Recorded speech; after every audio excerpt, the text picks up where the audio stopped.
iubire, fericitul și viața.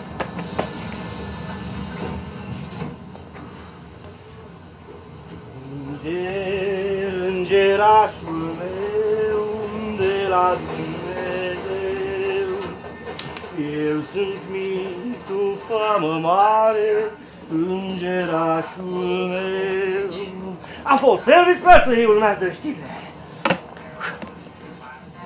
Șocul m-a dat gata. Eram așa de șocat că nu vedeam în jurul meu decât durere.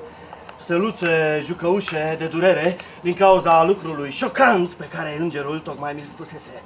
Vezi tu, ea era mereu acolo pentru mine, eu puteam să mă bazez pe ea. Hey, babe! Era îngerașul meu binecuvântat, numai și numai al meu, propriul meu dar de la Dumnezeu. Iertați-mă! Dumnezeu să te ajute, dă-te mai încolo! Dar azi noapte s-a strecurat în cutia în care stau pe strada 180 din Bronx. Eu dormeam, nu-mi trecea prin minte nimic special, doar panica obișnuită când chiore stomacul, gerul de afară și cum o să pot vreodată să-mi înlocuiesc Mastercard-ul pierdut. Bani. Și-am păturit aripile fierbinți de înger sub jacheta de piele și s-a furișat azi noapte în cutia mea, rearanjând aerul, trezindu-mă cu un șoc, cu vestea rea că urma să mă părăsească pentru totdeauna. Auzi, de ce nu ții tu mai bine o slujbă? Nu pricepi! Odată au oprit niște neonaziști care vreau să-mi dea foc într-un parc. Te-ai prins acum, Duduie? Eu trăiesc pe stradă, eu sunt carne tocată fără îngerul meu păzitor. O să fiu haleală, un futrai aperitiv pentru tot tineretul și pe mine, benzină. Ajutați-mă, vă rog! Asta înseamnă că nici tu n-ai niciun fel de protecție. Asta înseamnă că îngerașul tău păzitor te-a părăsit și pe tine. Asta înseamnă că în următoarele 4 sau 5 secunde aș putea să-ți schimb întreaga viață. Aș putea să fac în așa fel încât Ajută! de fiecare dată când te uiți în oglindă, de fiecare dată când închizi ochii și sper degeaba că ochii închiși sunt un scut împotriva coșmarurilor, să știi că ai devenit la fel ca mine.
Îngerașul meu ce mi te-a dat Dumnezeu, totdeauna fi cu mine și mă învață a face bine. Eu sunt mică, tu fă-mă mare. Eu sunt slabă, tu fă-mă tare și în tot locul mă însoțește și de rele mă ferește. Amin.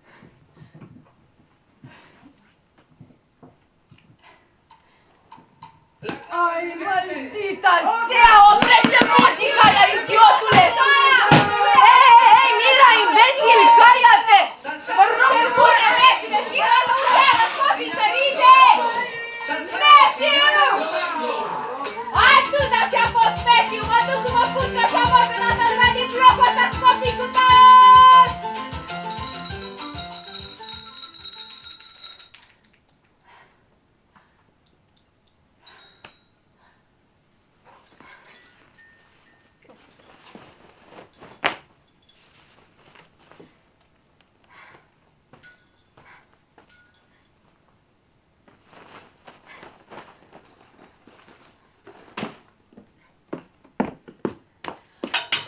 Atâta ți-a fost, Matthew!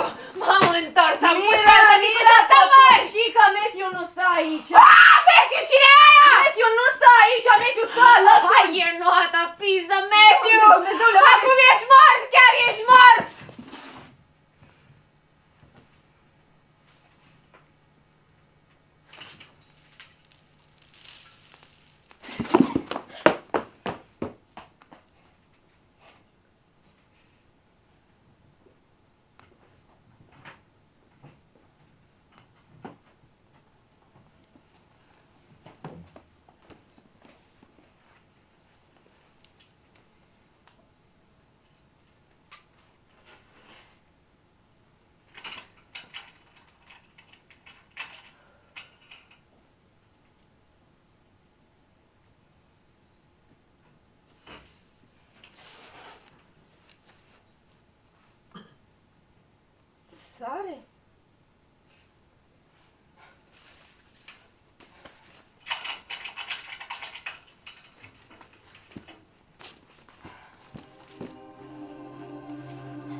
privește un hidrant pe bulevard, îl împodobește cu rozarii și bate mătănii din greu. O femeie vinde sânge de pui fermecat în puși de plastic pentru $1. Parcă îi dau foc altui homeless. Terminați în pizda mamei voastre de naziști! Jur, cel mai bun lucru care s-ar putea întâmpla cu orașul ăsta ar fi o evacuare imediată, urmată de un incendiu de proporții, să topească totul, să mistuie ruinele. Apoi să adunăm cenușa viselor evaporate într-o urnă mare și să o așezăm pe biroul câtorva mii de politicieni srinoși. Să miroasă și ei dezastru la fel ca și noi.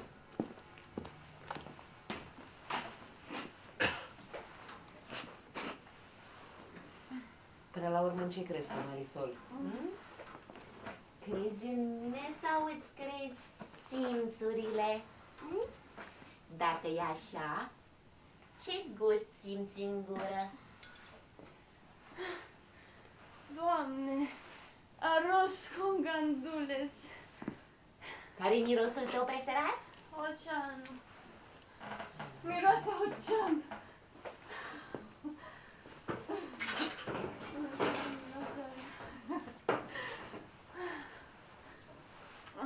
Te gusta el sexo, Marisol. Ai. Ai, ai, ai.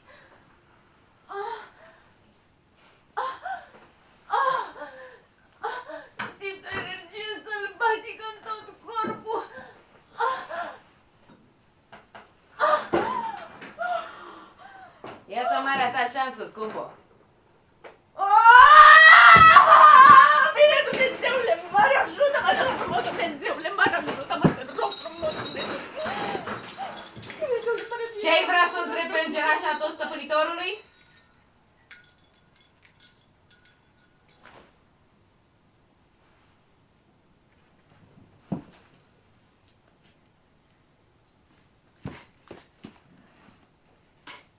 Tu chiar ești înger.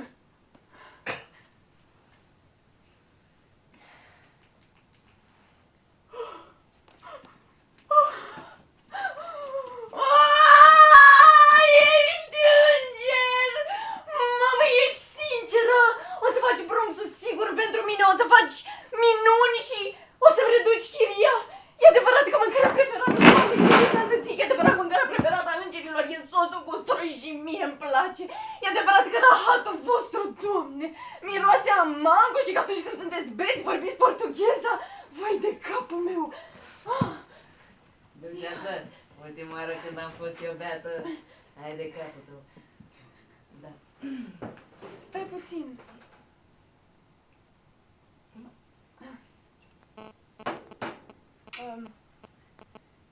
Eu sunt cumva moartă. Am murit azi noapte. Doamne, Dumnezeule mare, sunt moartă. Sunt moartă, am fost moartă toată noaptea, a fost bărbatul cu croasa de golf, nu? M-a omorât în bătaie, Dumnezeule mare, sunt moartă și când mă uit în jur, văd că moartea e apartamentul meu oribil dintr-un tot, nu e moartea asta, nu e moartea asta, n-are cum să fie moartea n-are cum să aibă halul ăsta de mobilă, nu sunt moartă, nu sunt moartă, nu sunt moartă, nu sunt moartă, Moartă, ești încă vie.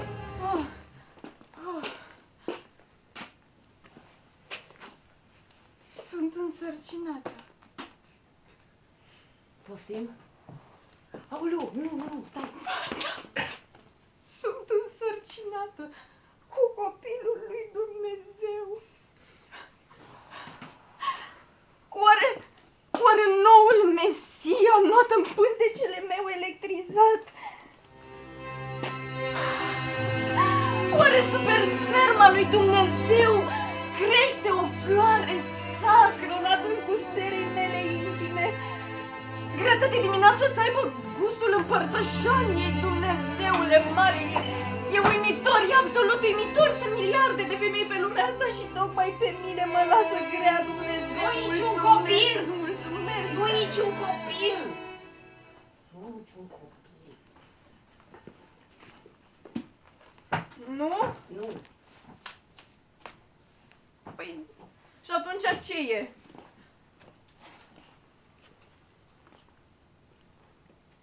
existi sau nu? Pentru că dacă existi și dacă Dumnezeu există și dacă Evangheliile alea spun adevărul, uite, acum ar fi momentul ideal să mi-o zici. Pentru că eu odată mă uitam după îngeri, vezi, în fiecare umbră a copilăriei mele. Dar n-am găsit niciunul. Credeam că o să vă găsesc în cântecele pe care mi le cântam singură. Cântecele alea pe care mi le cântam ca să adorm și ca să nu mor de frică. Haide! Cineva de acolo, de sus, trebuie să-mi spună de ce trăiesc în halul ăsta. Și oricum, ce se întâmplă? De ce li s-a declarat război copiilor din orașul ăsta? De ce plănuiesc să arunce insecticid uman asupra zonelor suprapopulate din Bronx? De ce nu mai e cerul albastru? De ce vacile dau lapte săraci și de ce ploaia ți roșește pielea? De ce jumătate din prietenii mei au murit de ciumă? Și Luna? Luna unde s-a dus Luna acum de n-a mai văzut-o nimeni de aproape 9 luni? Eu ți-am pornit bătăile inimii, Marisol. Eu am pus cap la cap firele sistemului tău nervos. Eu ți-am împins sângele fetal în direcția potrivită și am transformat una din plămânii tăi de bebe în oxigen.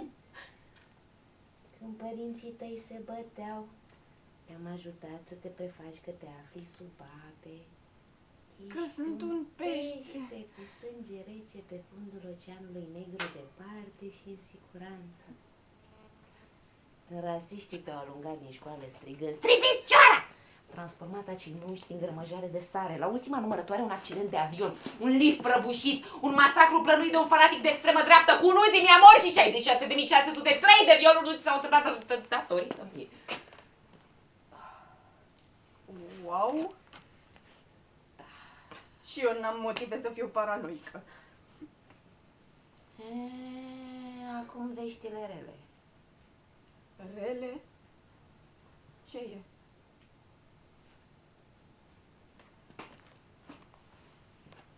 Nu mă aștept să înțelegi de desubturile politice a ceea ce se petrece, Marisol, dar ai și tu ochi. M-ai întrebat de copii, de ape, de război, de lună. Aceleași întrebări m-au urmărit și pe mine timp de 1000 de ani. Explozie!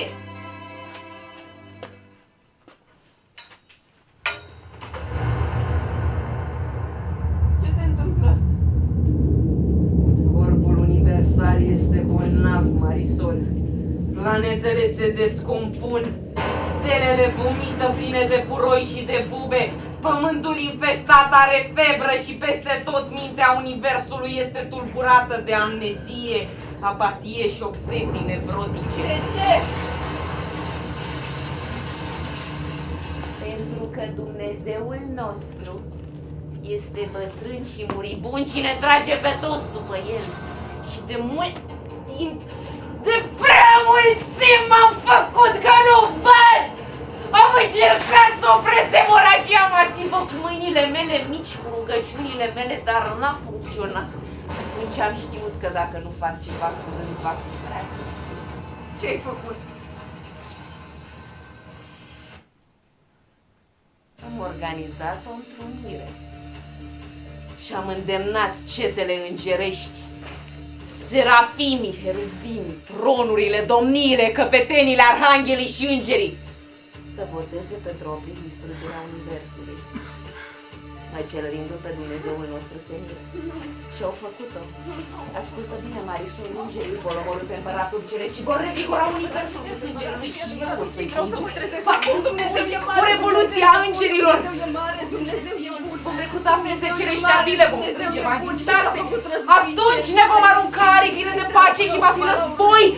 Atunci vom scălda universul în sânge și vigoare și vom reînvia stelele care se sting! Ar putea fi curată sinucidere. El e mai bine înarmat, e mai bine organizat, e bine și puțin omniscient. Dar trebuie să-l învingem. Și când îl vom învinge, când vom încorona noul împărat și vom începe noul mileniu, pământul va renaște. Luna se va întoarce. Cruzimea va lua sfârșit. Oamenii vor fi ridicați la un rang superior. Toți copiii vor vorbi latină și creația va fi în sfârșit perfectă.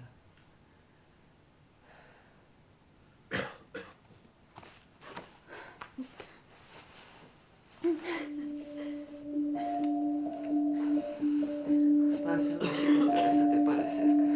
Nu mai pot rămâne, nu mai pot să te părăsesc. Să mă părăsești. Te iubesc. Tu mai de aceea trebuie să... Și eu să fiu singură! Trebuie să faci și tu. Trebuie să lupți. Nu mai poți să îndori. Nu mai poți să te bazezi pe noroc, rugăciune sau mila altor oameni. Când îmi voi smulge aripile, tot iadul se va dezlănțui și nu vei mai putea recunoaște lumea, așa că fă bine și capătă putere orice-i fac. Nu! Și ce se întâmplă cu mine fără tine? Nu știu. Nu știi? O să mă mănânce de vie!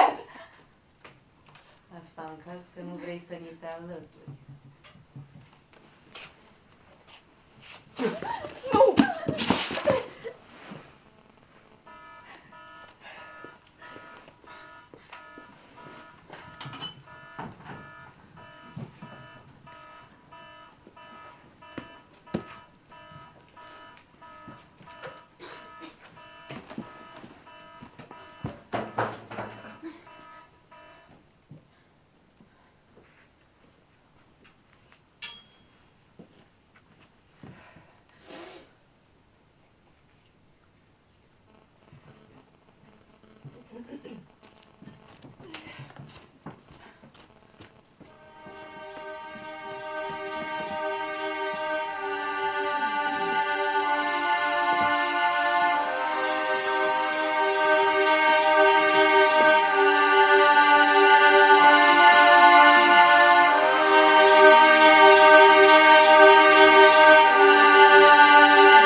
oficiale susțin că experții paranormali din cercul prezidențial știu unde s-a dus Luna.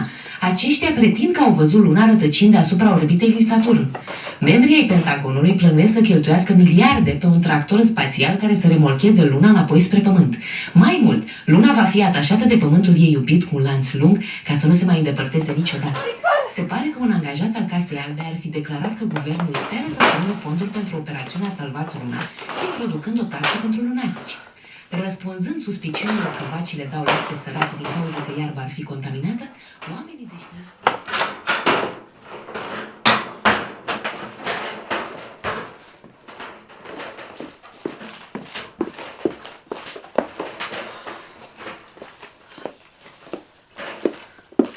Bună dimineața!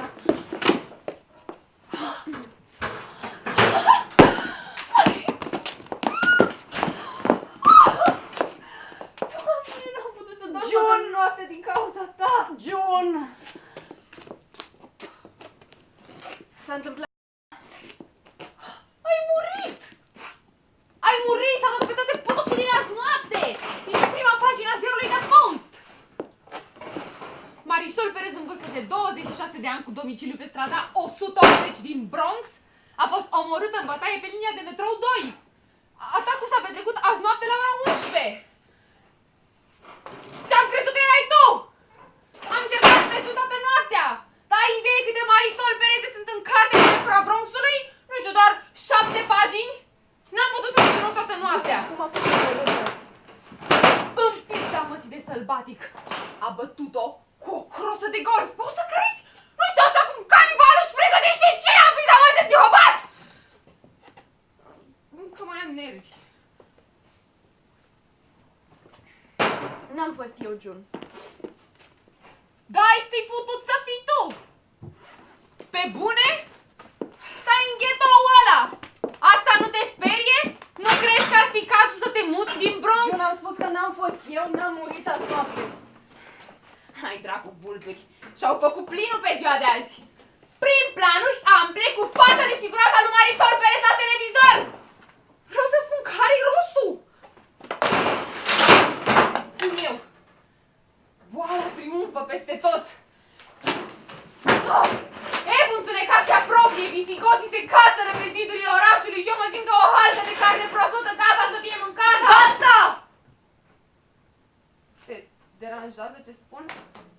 Da, mă deranjează. Foarte bine! Să-ți intre frica în oase, auzi? Să nu-i lași să te prindă nepregătită! Acum trebuie să fii gata să lupți! De ce ai zis asta? Te-a pus cineva să zici asta, Jun? Doamne, ceva nu e în regulă, arăți ca dracu! Pe bune? Tu, Miss Yupi Puerto Rico, prințesa universului? Deci acum arăți ca dracu! N-am nimic. Jun, haide, te rog frumos să ne apucăm de treabă, dacă nu termin manuscrisul. Ți s-a întâmplat ceva azi noapte? Nu știu, Jun, nu mă simt în largul meu astăzi. În dimineața asta fiecare om din metrou îmi dădea fior, toți păreau atât de înfometați. Peste tot aud copii plângând, simt miros de carne arsă și acum o femeie cu numele meu e ucisă fix pe aceeași stradă pe care stau și eu.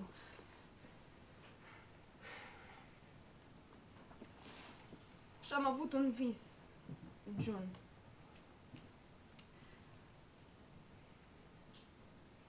Un înger negru.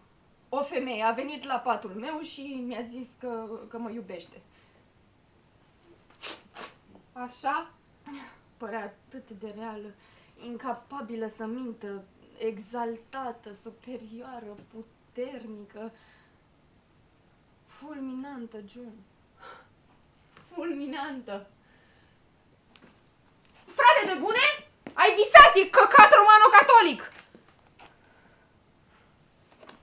Așa e, Jun, ai dreptate, îmi pare rău că am... Uite, eu cred că visul tău e ca dispariția lunii. E doar frica asta de început de mileniu. Pe bune, n-am văzut în viața mea atâta nervozitate, numai la locul ei. Numai că paranoia ne-a întunecat vederea, se mai întâmplă și chestii din astea. astea. Jun, eu nu cred că dispariția lunii e așa de natură psihologică. E ca și când universul ăsta ar fi senil, Jun. Nu știu, e ca și când ne-am aflat în acel punct al istoriei în care totul se duce de râpă. Nu simți miros de fum? E fumul de la incendiu din Ohio! Ar fi trebuit să ajungă la New York până la ora asta. Doamne, ăștia sunt 1.000.000 de copaci care ard. Iisuse, se simte mirosul de poliester, molurile arse, împrumuturile nereturnate, șomajul. Vocalele prelungite.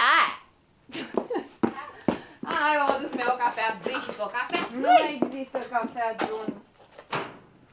Ceai, mă duc să iau ceai, bine. O să iau un ceai și să ne purtăm ca de obicei. Jur, încă un cataclism, că asta și mă duc dracu acasă. Ești ok? Sigur? Sigur. Sigur, sigur? Sigur, sigur. Sigur, sigur, sigur? Hai, du-te. Ha.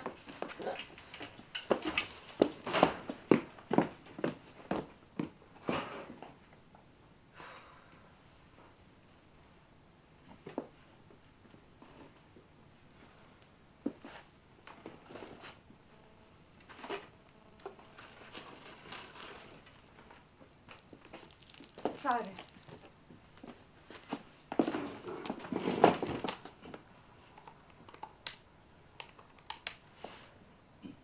Sarea se întâlnește în bucătăria și mitologia culturilor, indiferent de vechimea lor.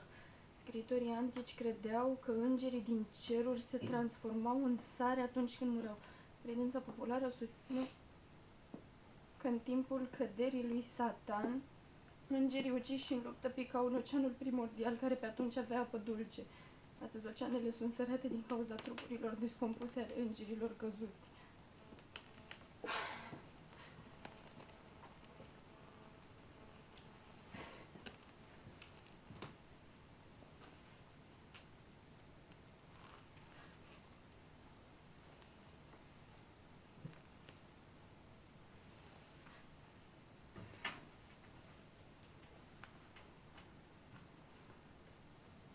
Ei, Bună ziua! Pot să vă ajut cu ceva? am jucat în Inglourious Bastards?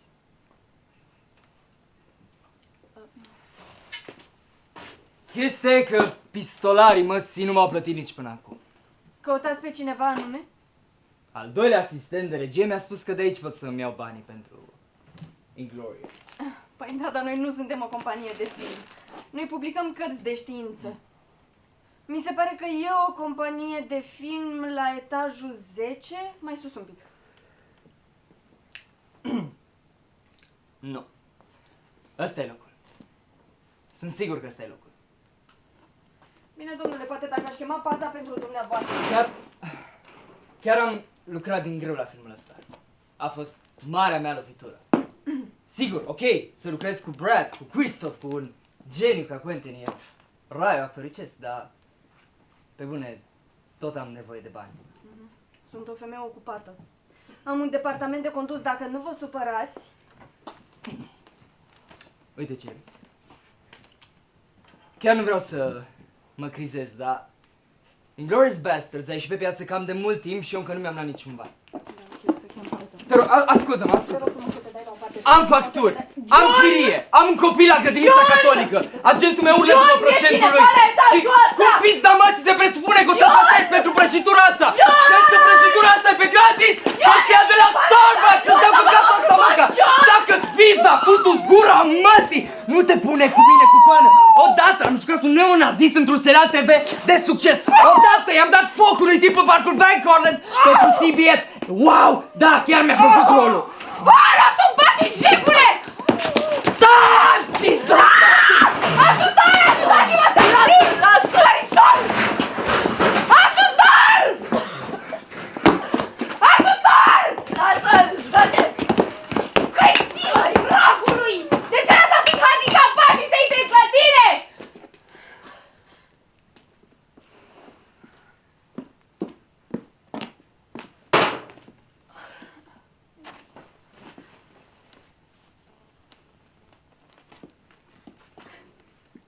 brioșă cu ciocolată. Nu o să pot să mai mănânc niciodată brioșă cu ciocolată.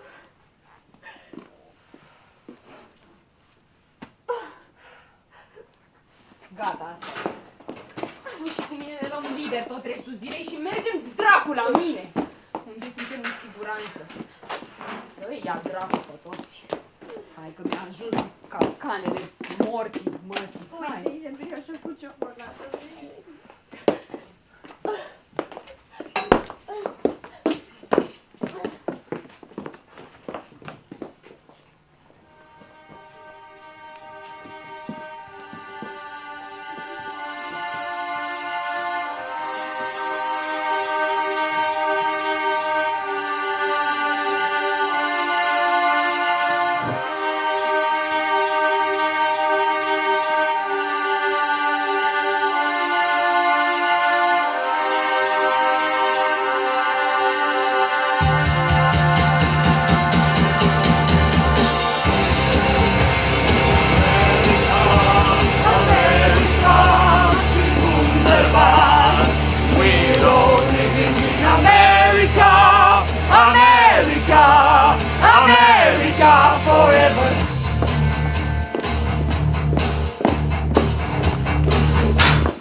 detectoare de metal în toate clădirile din zonă. Asta sigur o să reducă numărul de crime. Uite un lucru ce Da.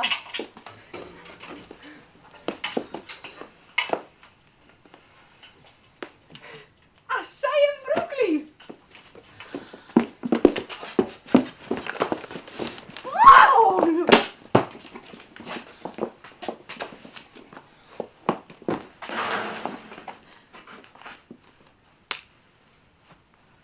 June? Da. Ce e clădirea asta imensă, fără geamuri, cu furnale și paznici înarmați? Știi ce cred eu? Cred că acolo îi duc să locuiască pe dictatorii sângeroși de extremă dreaptă din America Latină, nu? Că doar prietenul la nevoie se cunoaște. Și eu chiar apreciez asta, June. Bine. Pentru că acum trebuie să te previn despre atacul de fratele meu care stă aici cu mine. Trebuie? Da, da. Vezi tu, Len e mai ciudățel când vine vorba de fete, știi?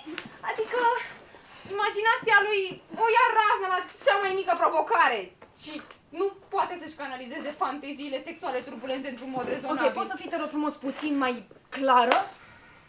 La naiba, i-am spus despre tine, ok? Așa că a făcut un fel de fixație pentru tine? Adică face desene cu tine în creion, care acoperă fiecare centimetru din camera lui. Are 28 de ani, știi? Dar are capacitatea mentală unui copil. Greșit!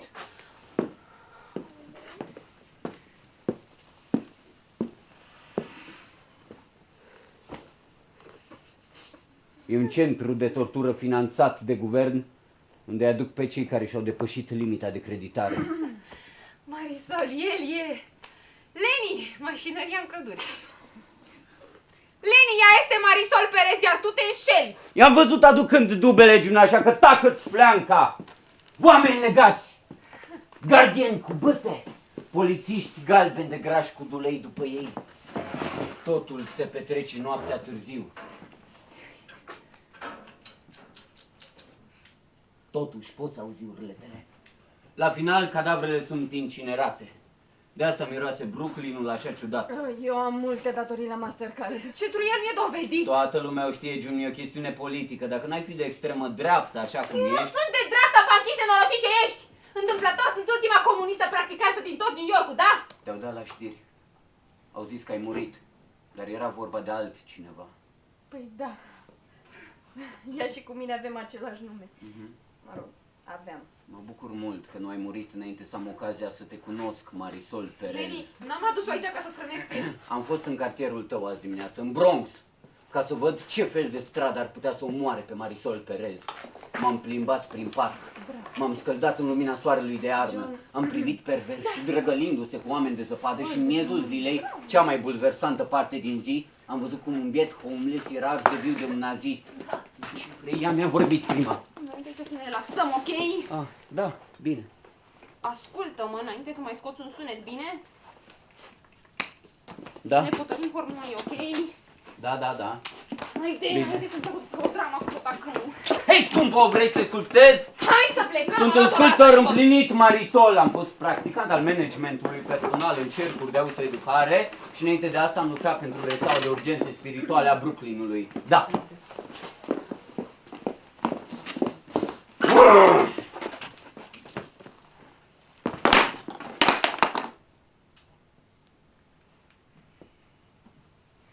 Asta se numește Marisol Perez. Țevile simbolizează toate lucrurile pe care le știu despre tine. Spațiul dintre țevi, toate lucrurile pe care nu le știu despre tine. Da, Marisol, după cum vezi, ești un mare mister. Bine, nimeni nu mai lucrează în felul ăsta, e cu totul original. Bineînțeles că voi avea nevoie de mai mulți bani dacă voi vrea să volezi, June.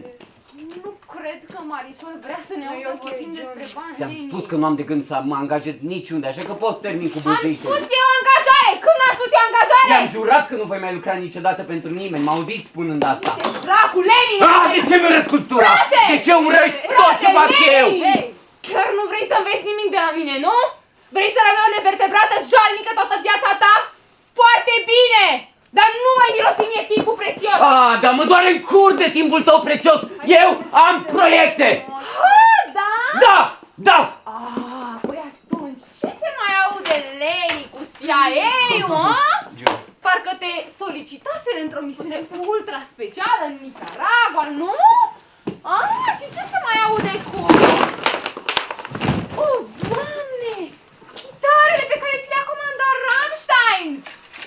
Jur! Cadavrele proiectelor tale putrezesc prin tot apartamentul! Nu pot să mănânc un castron de cereale dimineața fără ca stafile vechilor tale proiecte să încerce un pahar cu lapte! Ți-ai fi dorit ca mama să mă fi necat la naștere! Știu eu că asta ți-ai fi dorit! Ei bine, de azi înainte nu mai trebuie să mă compătimești! Bine să trebuie, ești jalnic! Singurul lucru care te separe de un pat de beton pe stradă sunt eu! Ea are impresia că sunt un ratat, Marisol! Îți vine să crezi așa ceva, uneori îmi vine pur și simplu să omor! Nu o să mă omor niciodată, Nu! Nu am ieșit tare să omor pe nimeni! Poți să-ți funda câteva chichițele care n-am parte din cauza lui, nu știu, o casă, o mașină, un cont de pensii, dobândă la bancă, sex regulat, Marisol, sex! Asta m-a bat imediat ce am murit! N-ai murit niciodată, Leni! Da, toți Leni! doctorii au spus că am murit. Există dovezi medicale, scrie în fișa de spital. Inima mi s-a oprit timp de 7 minute și sufletul meu s-a ridicat la cer. Să te fac om, te rog! Sufletul meu s-a ridicat la cer, unde a fost prins de îngeri și a tras înapoi în corpul meu, așa că m-am întors printre cei vii și am spus că se pregătește schimbări. Și că trebuie să fim gata! De 2 ani de zile încerc să-i previn, dar nimeni nu mă ascultă.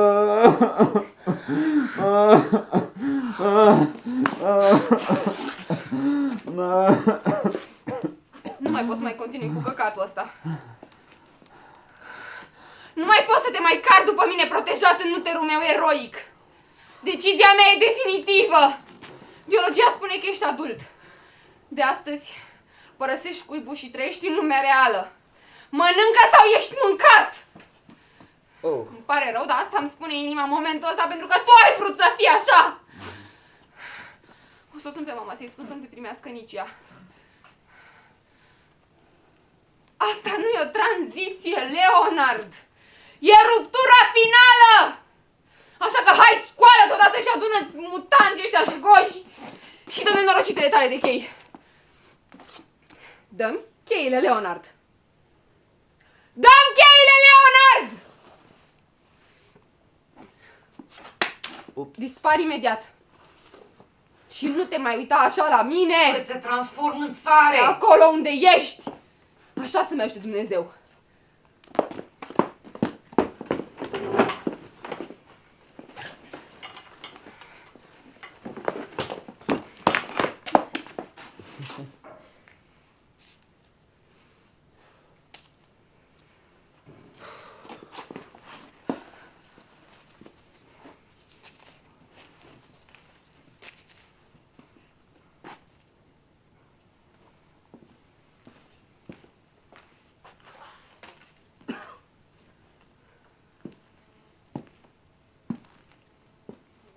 Aproape mă însurasem cu Marisol Jun.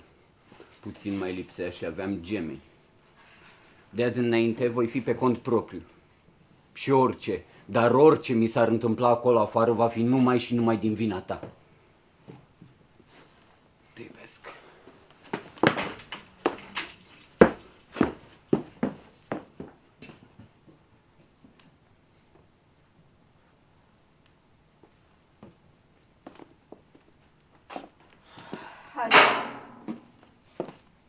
Gata. Unde vrei să mergem să mâncăm? Crezi că de căcat că-l dau afară? Nu.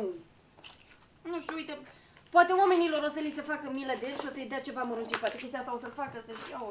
Crezi că o să dizolve în aerul străzii? Nu știu, asta e... Frate, Leni, îmi pare rău, ok? Îmi pare rău!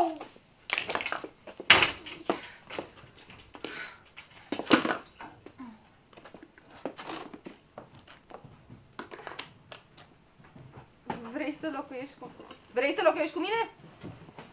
Pentru că dacă vrei, camera lui Leni e disponibilă pe loc, ți-o pot închiria. Stai puțin. De unde ți-a venit ideea asta? Hai, frate! Nu vezi că omoară la Marisol Pereze pretutindeni zilele astea? Nu știu ce să zic. Crezi că Bronx are nevoie de tine? Are nevoie de sânge ca să se hrănească? Vrei să fii provizia lui de sânge? Nu. Dar eu sunt din Bronx. Pe masa și ce dacă? Uite, o să supraviețuim mileniului ca o echipă. Eu știu de unde să cumpărăm alimente. Eu știu să curăț chimicalele de pe alimente. Eu știu de unde să cumpărăm măști de gaze. Eu știu limbajul străzii. Da!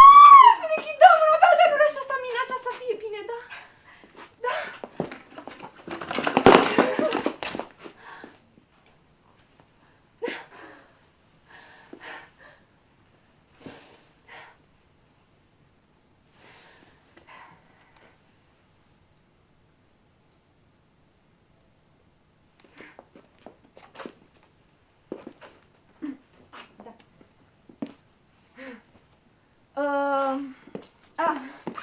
Mă duc să-mi strâng lucrurile. Trebuie să ne mișcăm repede, orașul ăsta știe când ești singur. Atunci își trimite stafile și brigăzile de execuție. Ce zici și asta, nu? Da. Da. Pa. Ah, da, pa.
Oare oamenii or să-i arunce lui niște mărunțiși?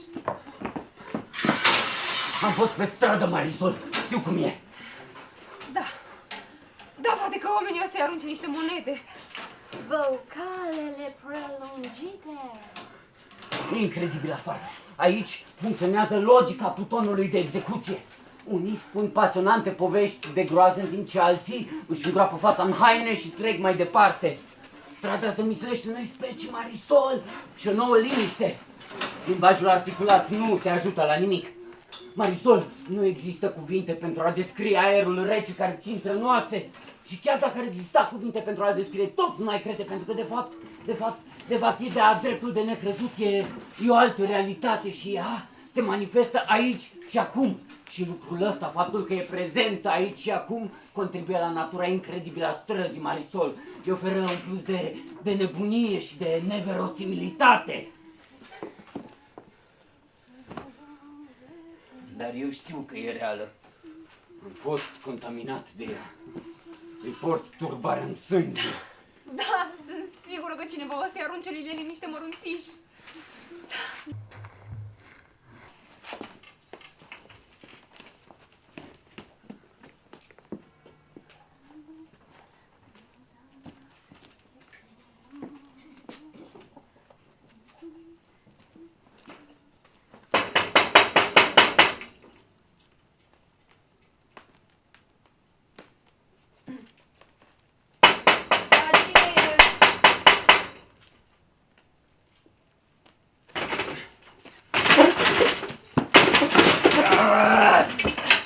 Cum poți trăi în fundătura asta? Vrei neapărat să mor, femeie proastă? Ce cauți aici? Ți la propria persoană, de asta locuiești în ghetoul ăsta.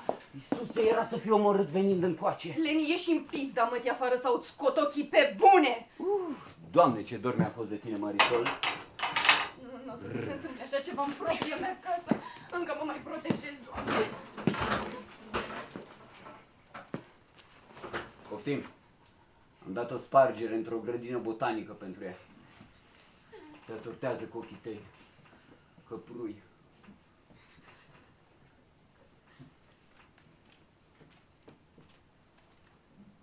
Mulțumesc. Uha! Uha! Leni! Uite! De ce nu ne întoarcem noi amândoi în Brooklyn? Ce zici? Haide să mergem să vorbim cu June, vrei? Cu June nu se poate. Nici June. June nu mai e. Adică nu mai știu cine e. Umblă de nebună pe străzi, se bâlbăie ca o idiotă și caută mintea rătăcită. Unde e June? A avut un accident. Adică capul i-a suferit un accident cu crosul de golf. A fost ciudat. A dispărut, nu știu. Spune-mi că June e teapără, spune-mi că nu face moarte prin brățare. Nu, Doamne, ferește! Haide, frate! Ai văzut cum era? June mă controla, mă neutralizase. Mă plăcăneam și serveam ca un elnug de casă.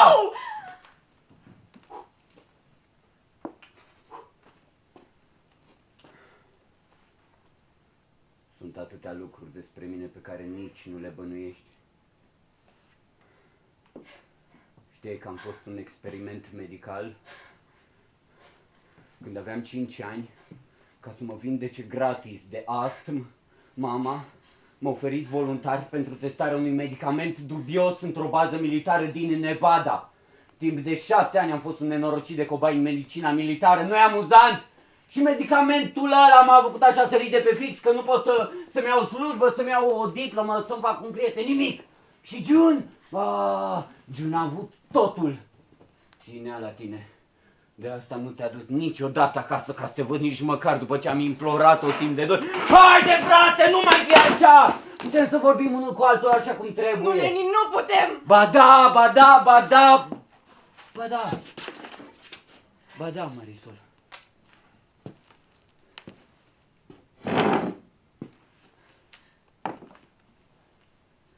Pentru că l-avem pe Dumnezeu.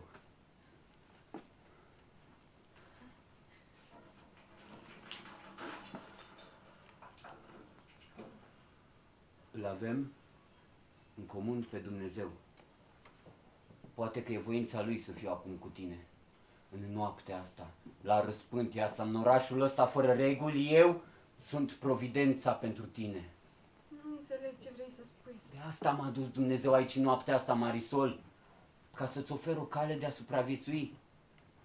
Știu că nu mă iubești, dar nu pot să refuz un dar divin. Pentru numele lui Dumnezeu, Leni, spune-mi odată ce vrei! Vreau să-ți propun un târg. Până acum ți-ai controlat singură viața, corect? Corect. Dar viața ta s-a făcut sândărie în ruine. Ups, așa că te las să-mi cedezi controlul asupra ei. Da, ce înseamnă asta? Înseamnă că 1, îmi voi asuma responsabilitatea. 2, îmi voi lua o slujbă. 3, voi aduce bani și 4. Îi voi boteza pe copiii noștri, Marisol. Iar ceea ce tu primești în schimb e protecția mea. Pot să te protejez așa cum o făcea June. Pot să țin atacatorii la distanță și pot să port eu cuțitul în locul tău, Marisol. Pot fi îngerul tău păzitor. Tu-mi ceri mie... Un preț mic. Credința ta. Zâmbetul tău drăguț de puertoricană.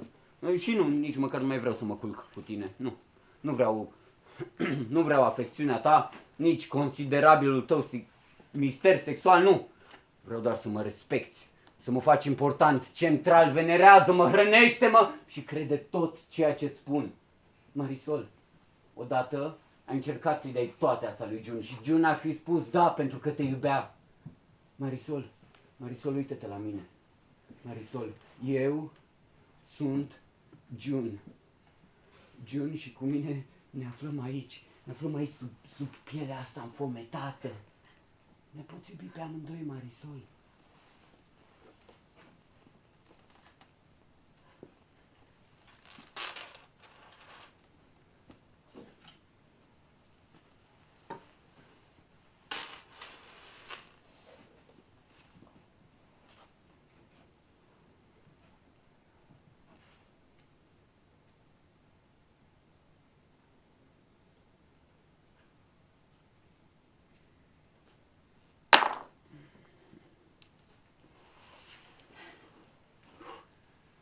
Te cred, Leni.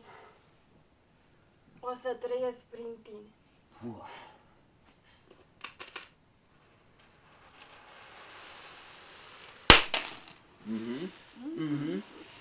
Dar înainte să ne așezăm la casa noastră, Leni, și să trăim fericiți până la adânci bătrâneți, o să mergem amândoi afară și o să aflăm ce s-a întâmplat cu sora ta. Nu, e pierdută, nu mai poate fi Asta e găsită. condiția mea.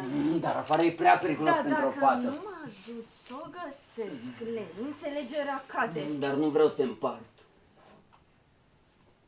Păcat. Asta e înțelegerea, Leni.